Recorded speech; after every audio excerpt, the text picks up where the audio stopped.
paying for gas.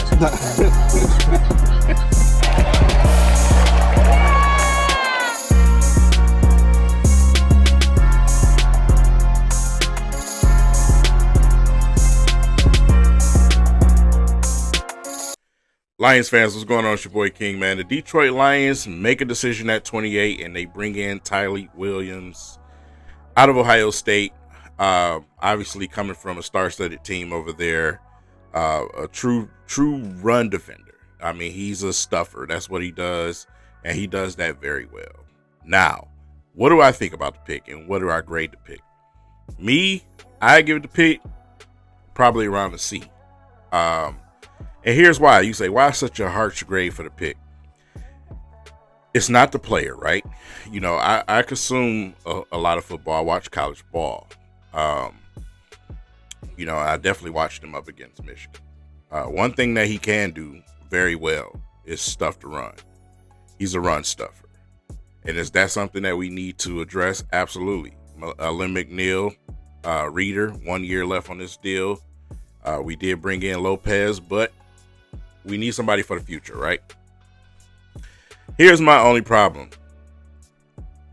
And this has been my problem over the years when it comes to the first round of the draft. We didn't have to reach and go get him there. We did not have to reach and go and get him there. This is not a player that somebody was getting ready to come up and take. I can guarantee you that. We could have got him in the second round. But not only that, there's a lot of run stuffers in this draft. What is our biggest issue? And to us, obviously it's not to the Lions organization because they tend to not think it's a huge problem, I guess. But to us, it's edge rush, right? You know, your edge rusher on your defense is the quarterback on the defensive side of the ball. You know, he's the highest paid guy for a reason. It's the reason why we drafted Penei Sewell and why we make sure our offensive line is intact, because defensive edge in this league is, I mean, the most important defensive position. Interior defensive linemen are too, but, you know, even when Lynn McNeil went down, we were still able to do a decent job at stopping the run. But one thing that we still could not do was rush the passer. So when I look at a player in Williams, he's a really good player. He's a really good player for what he does and what he provides. But he's a player that would have been available for us to get later.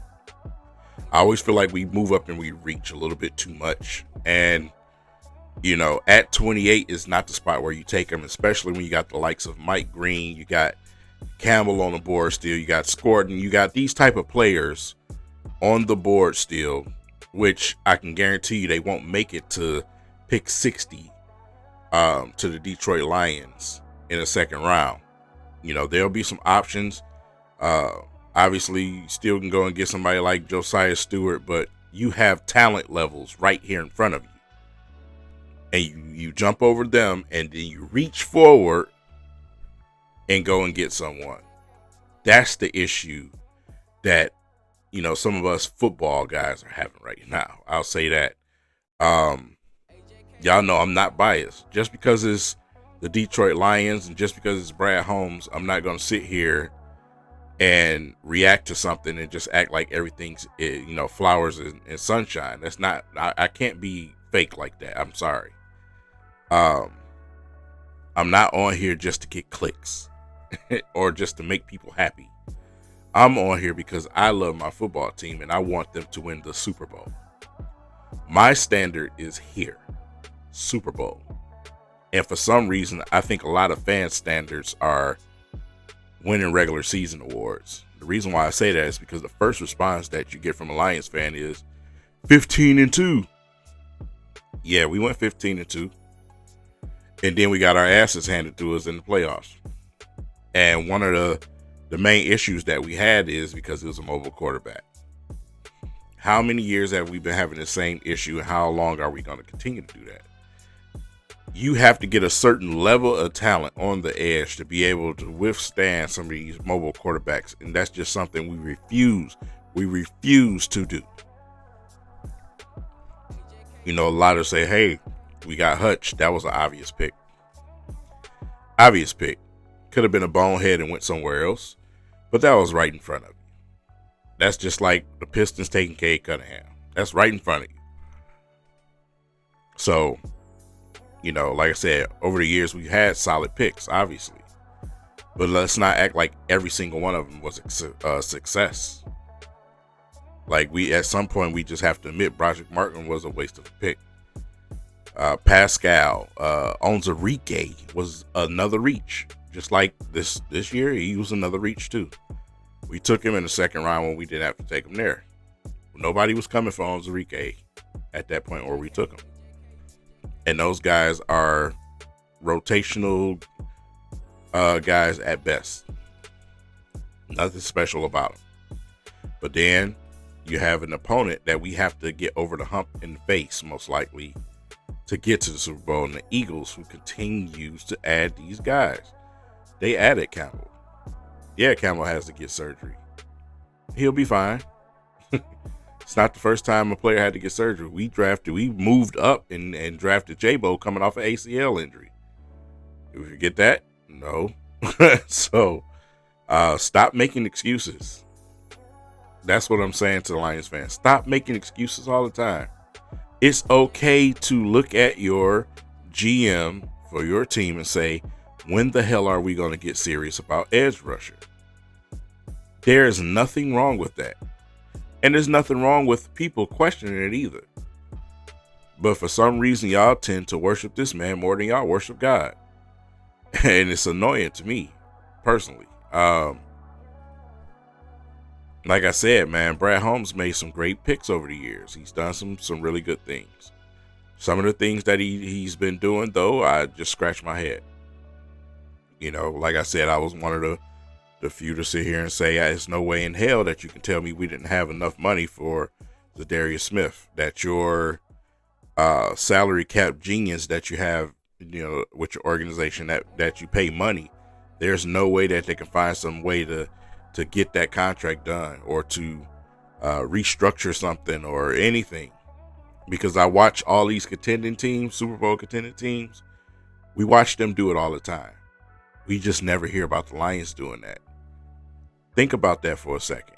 When have you heard about the Lions restructuring a contract? It's been a long time. So, here's my thing. We got day 2 of the draft coming up.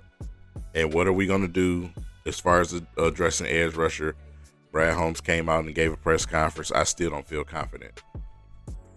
He said he has some ideas, but he said it's not just at that position. It's like he'll say something and then he'll run away from it real fast. You know what I'm saying? So it's just like, I honestly think the Lions think we're just good to go. We got Hutch coming off a broken leg, man. Davenport can't play more than 5 games. We know all of these things. So why are we running away from it?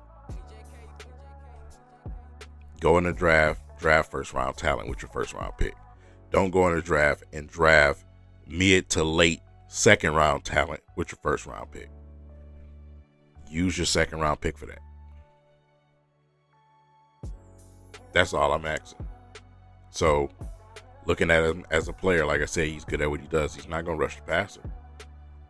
He's not going to rush the passer. If you look for that type of production, anything, forget it. He can stop the run. He's a stuffer. He can play any technique in the interior. But that's it. And it's part of the reason why you didn't have to use pick 28 to do it. So, that's my thoughts on the pick. It's my opinion.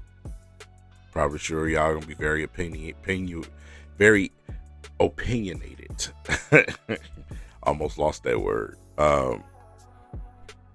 But my standards are Super Bowl. My standards is not winning the division. That's not my standards. My standards are Super Bowl. The Eagles, Howie Roseman has so many picks coming up. He's about to go crazy in this draft. But he constantly, or he's constantly adding guys to his defense for the future too. So when he runs into that place where we're going to go, where we have to pay certain players and you need to have guys in line ready to go, that's what he's going to have. And that's why I think the Eagles are going to win for a little while. They're actually doing what we say we're doing. And like I said, it's not just me being biased because Howie tends to always pick the players that I like. You know what I'm saying? Obviously, their production is obvious. Remember, I wanted Cooper DeJean, right? DeJean. And people was like, oh, you just glazing because he in the Big Ten, that, this, and that, third. And look at Cooper DeJean. Hell, I even had people telling me when we wanted Hutchinson, we should take Kayvon Thibodeau. And I'm only saying we need Hutchinson because I'm a homer.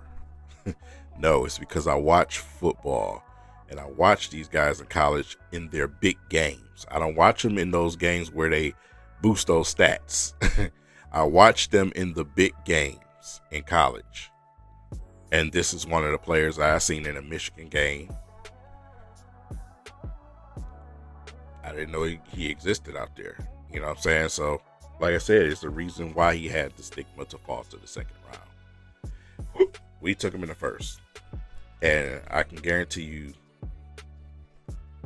he's going to be productive at stopping the run. But if we don't address this damn issue with the schedule that we have next season, you have a tough time convincing me that we're going to win more than 10, 11 games at most.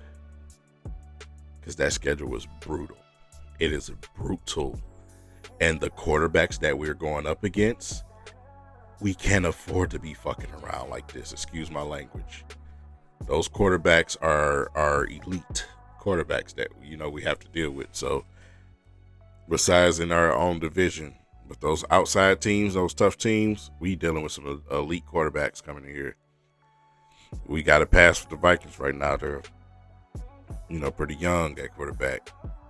You got, Tyleik Williams, who's obviously someone who still needs to learn and develop over there with the Bears. And then you have Love over there with the Packers, who I told you from the beginning, I don't know why they paid him. And that's obviously why. But these other squads, man, we're going to get some elite quarterbacks in this league. So, yeah. Let's just sit back and see what happens tomorrow. Man, do I really have the energy to sit here and stream through this tomorrow? I'm going to try to dig deep and do it. I do it every year. I don't want to break that tradition. So, let me know in the comment sections, man, how you feel about this pick. And just tell me flat out. If you're a blind, I trust Brad Holmes person, if you're a sheeple, let me know. There's nothing wrong with that. Because if you don't watch football, I expect you to be that way. But if you know a little something about ball, I'm very interested to know what you think about this pick. Very interested. So, yeah. With that said, I'll see you guys tomorrow, I guess.